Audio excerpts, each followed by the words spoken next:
Kashmir news के साथ मैं हूं मुनज़्ज़ा शाह और अब खबरें तफसील से। दफा 370 मामले पर समाअत इंतहाई अहम मरहले पर पहुंच गई है।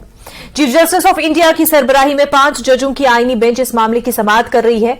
आज 13वें रोज की समाअत मुकम्मल हुई। सॉलिसिटर जनरल तुषार मेहता मरकजी हुकूमत की जानिब से आर्टिकल 370 को हटाने के बारे में बहस की।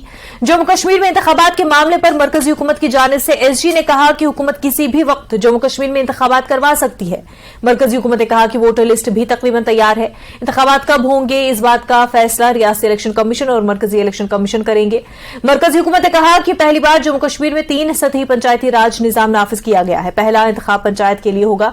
तुषार मेहता ने कहा कि जम्मू कश्मीर को रियासती दर्जे की बहाली के लिए वक्त लगेगा। हुकूमत रियासती दर्जे की बहाली के लिए टाइमलाइन देने से कासिर है।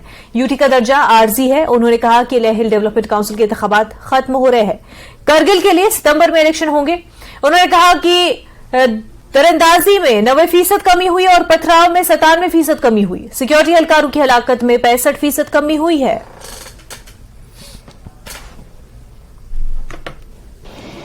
जम्मू कश्मीर में आर्टिकल 370 को हटाने को लेकर दाखिल याचिकाओं में आज 13वें दिन की सुनवाई लगातार जारी है। लेकिन आज मामले की सुनवाई के दौरान केंद्र सरकार की तरफ से 3 अहम बातें आज सुप्रीम कोर्ट के समक्ष रखी गई। केंद्र सरकार की तरफ से सॉलिसिटर जनरल तुषार मेहता ने कहा कि जम्मू कश्मीर में चुनाव करवाने को लेकर केंद्र सरकार तैयार है। कभी भी चुनाव का ऐलान किया जा सकता है।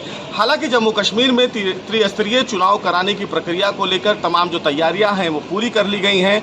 वोटर लिस्ट भी कंप्लीट कर लिया गया है। अब आखिरी फैसला राज्य चुनाव आयोग और केंद्रीय चुनाव आयोग को लेना है कि वहां पर चुनाव कब करवाना है।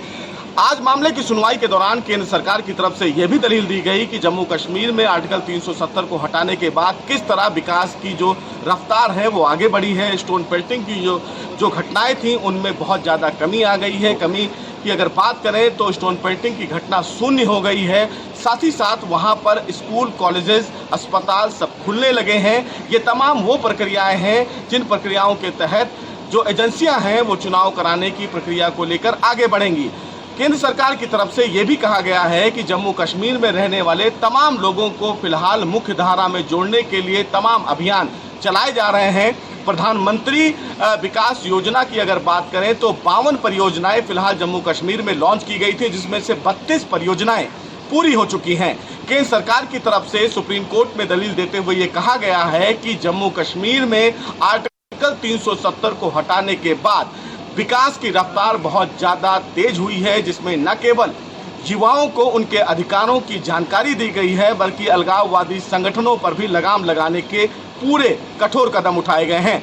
कपिल सिब्बल ने फिलहाल केंद्र सरकार की इस दलील का विरोध किया। कपिल सिब्बल की तरफ से ये कहा गया कि यह मामला संवैधानिक पहलुओं से जुड़ा हुआ है, लिहाजा संवैधानिक पीठ इस चीज को ध्यान में न रखे।